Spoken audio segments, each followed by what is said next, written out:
Hello and welcome to the Myths and Legends channel. Today we'll dive into one of the most famous myths of antiquity, the legend of the goddess Psyche. This myth has captivated people for centuries with its mystery, beauty, and philosophical depth. Of particular interest has always been the romantic love story between Psyche and the god Eros, Cupid, which not only inspired many works of art but is also considered by some scholars and psychologists as a profound allegory of the relationship between the soul and love. You will be able to judge for yourself by listening to the story to the end. The story of Psyche originated in ancient Greek culture, but it gained its popularity and fame thanks to the Roman writer Apuleius. He retold this myth in his famous work, Metamorphoses, also known as the Golden Ass. This work tells of the fate of the beautiful Psyche, who faced numerous trials to attain true love and unity with Eros. According to Apuleius's tale, in a distant kingdom ruled by a powerful king, there were 3 daughters. Each of them was known for her beauty.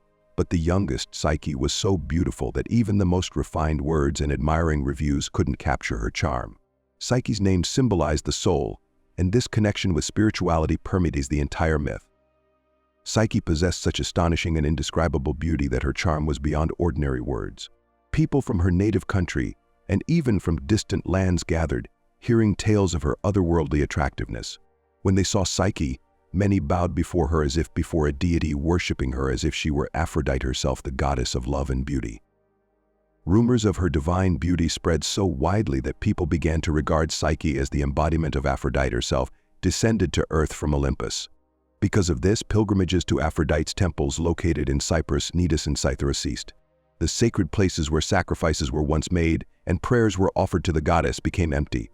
No one came anymore to pay homage to the true Aphrodite. Instead, people turned to Psyche, greeting her as a goddess, showering her with flowers, and offering her their prayers and gifts. This situation greatly angered Aphrodite. Seeing how people were forgetting her cult, she was seized with jealousy toward the mortal who seemed to outshine her divine majesty. Offended and filled with indignation, the goddess decided that Psyche must be punished for taking the honors and recognition that rightfully belonged to her. Filled with wrath and jealousy, Aphrodite summoned her son Eros, the winged god of love, and entrusted him with her cruel plan. She wanted to take revenge on Psyche, the mortal who dared to overshadow her with her unparalleled beauty and rob her of human worship. Aphrodite commanded Eros to make Psyche fall in love with the most pitiful, ugly, and miserable man on earth. Thus she planned to humiliate and punish the one whose appearance dared to challenge divine beauty. Meanwhile, Psyche's 2 older sisters had successfully married kings and were happy in their marriages. But Psyche herself, despite having a multitude of admirers, couldn't find a suitable husband. People admired her appearance as though she were a statue, but no one dared to ask for her hand. Despite the many honors, the girl was deeply unhappy, feeling lonely and abandoned. Her beauty was more of a curse than a blessing, for no one saw in her a living soul longing for love and family happiness. Psyche's father, desperate and at a loss on how to help his daughter, sought advice from the oracle. The answer he received was terrifying. The oracle predicted that Psyche was destined to marry not a man but a monster. Her fate was to become the wife of a terrible creature whom no one had seen or known. The oracle instructed the king to dress his daughter in mourning clothes and lead her to a high cliff, where she was to wait for her mysterious spouse.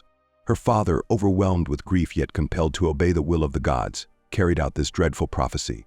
Psyche, dressed as both a bride and a victim, was left on a lonely cliff, awaiting her frightening fate. Naturally, the oracle's prophecy did not go without Aphrodite's cunning interference. It was she who influenced the prophecy, ensuring that Psyche's destiny would be so grim. The oracle predicted that Psyche's future husband would be an immortal being with wings like a predatory bird, and his nature would be as cruel and treacherous as that of a beast. This was part of Aphrodite's plan, who harbored her hatred for Psyche, for the mortal girl's unimaginable beauty even outshone the goddess herself. Aphrodite decided to send her son Eros on a secret mission to make Psyche fall in love with the most dreadful creature. However, the goddess's plans changed abruptly when Eros, upon seeing Psyche, suddenly felt love for her. Enchanted by her beauty, he realized his own sins, and unable to resist his feelings, accidentally pierced himself with one of his arrows of love. Meanwhile, Psyche, still standing on the cliff's edge, trembled as she awaited her terrifying fate. She was certain that a monstrous creature awaited her, as the oracle had predicted. But instead, she was saved by the gentle west wind Zephyr. He tenderly lifted her with his breath and carried her to Eros's mysterious abode. Psyche found herself in a luxurious palace that seemed magical. Here she was surrounded by invisible servants who attentively fulfilled her every wish. Invisible hands served her exquisite dishes, drinks, and offered her every possible delicacy. Everything around her breathed harmony and wonder. Yet Psyche did not know that this beautiful palace belonged to Eros himself, and that she was destined to uncover many secrets before finding true happiness. Invisible musicians, like living spirits, surrounded Psyche with melodies and songs that caressed her ears, filling the atmosphere with magic and harmony. Thus the days passed in the luxurious palace, where every moment was filled with joy and pleasure. However, at night her life became even more mysterious. Her enigmatic husband Eros visited her. They developed a romantic and intimate relationship, but despite their closeness, Psyche never saw her husband. She only heard his soft, loving voice. Eros begged her not to try to discover who he really was, warning her that as soon as she knew the truth, their happiness would be destroyed. Their life was full of bliss, but shadows of doubt and fear loomed over them. Psyche, remembering the oracle's ominous prophecy, sometimes felt anxious. Despite the tenderness of his words, she was tormented by thoughts that her mysterious husband might be a monster hiding under the guise of love. Meanwhile, her sisters, grieving because they believed Psyche was doomed to a terrible fate, searched for her for a long time, hoping to learn something about her destiny. Then, one day they reached the valley where the magical palace stood, where their sister lived. To their surprise, Psyche greeted them in magnificent clothes with joy and warmth. She showed them the grand palace and all its countless riches, astonishing them with the luxury and wealth that surrounded her.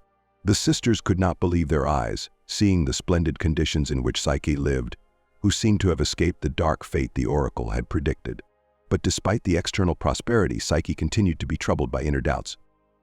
Psyche's sisters, overcome with envy of her wealth and luxury, could not hide their resentment. They began asking her about her mysterious husband, trying to extract as many details as possible. Psyche, honestly confessing, revealed that she had never seen her husband's face and only heard his voice. This confession became fertile ground for the sisters' envious intrigues, and they immediately began making assumptions. They started convincing Psyche that her husband was not a kind and loving man, but most likely a terrible dragon or monster hiding his true form. Succumbing to the pressure and her fears, Psyche decided to follow her sister's advice. That night, while her husband was deeply asleep, she quietly approached his bed, holding a lit lamp. She wanted to see the one who had given her so much tenderness and love on countless nights but remained unseen. When the lamp's light illuminated his face, Psyche was stunned. Before her lay not a dreadful beast, as her sisters had suggested, but the beautiful god of love Eros.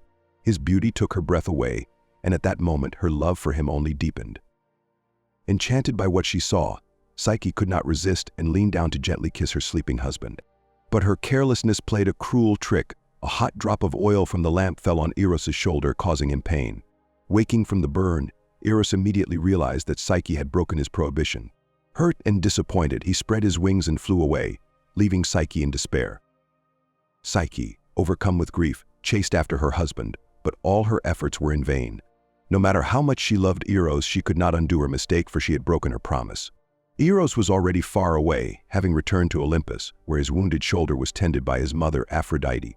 Psyche was left alone, crushed by her actions and the loss of her beloved. Exhausted by endless searching and longing for her beloved, Psyche decides to go to Aphrodite, her mother-in-law, and begs her to return Eros. However, the vengeful and ruthless goddess, still bearing a grudge against Psyche for her curiosity and audacity, had no intention of giving in so easily. Aphrodite informed Psyche that she would only be able to see Eros if she completed 4 of the hardest tasks, each of which was nearly impossible for a mortal to accomplish. The first task was to sort a massive pile of different seeds: wheat, barley, millet, and others heaped together in a room. Psyche was in despair, realizing that this task was impossible. But tiny ants, moved by pity for her, came to her aid and began to sort the seeds quickly and skillfully, one by one. Thanks to their help, the first task was successfully completed. The next challenge proved even more dangerous. Aphrodite commanded Psyche to gather some golden fleece from rams grazing under the scorching sun. These large, aggressive creatures could easily trample or tear her apart if she tried to approach them. Frightened but determined, Psyche did not know how to handle this task. At that moment, the reeds by the river's edge, as if they were alive, whispered advice to her. They suggested that she wait until nightfall, when the rams would go to rest, and then gather the fleece left on the bushes and in the grass. Following this wise advice, Psyche patiently waited for night. When the rams left the field, she collected the golden tufts of fleece left by the animals on the grass and bushes. The third task that Aphrodite set for Psyche was extremely perilous. She had to retrieve water from a forbidden spring located atop an inaccessible cliff. The streams of water rushed down from dizzying heights, and the steep cliffs made the climb impossible. One mistake could cost her life, but at the most critical moment, an eagle flew to Psyche's aid. He grasped the vessel with his powerful talons and flew to the top of the cliff, bringing back the precious water and completing the task for her. However, the fourth and final challenge was the hardest and most dangerous. Aphrodite sent Psyche to the underworld, the realm of the dead, to Persephone, the queen of Hades. Psyche had to ask her for a box with magical ointments that granted beauty and bring it back to Aphrodite. This journey was not meant for mortals, and the risk for Psyche was immense, but she set off resolutely. On her way, Psyche met an old goddess with the gift of wise words. This goddess gave Psyche important advice on how to pass through the realm of Hades. She also warned her that the curiosity which had once led to her downfall could trick her again. The goddess strictly instructed Psyche not to open the box with the ointments she would receive from Persephone, no matter how strong the temptation.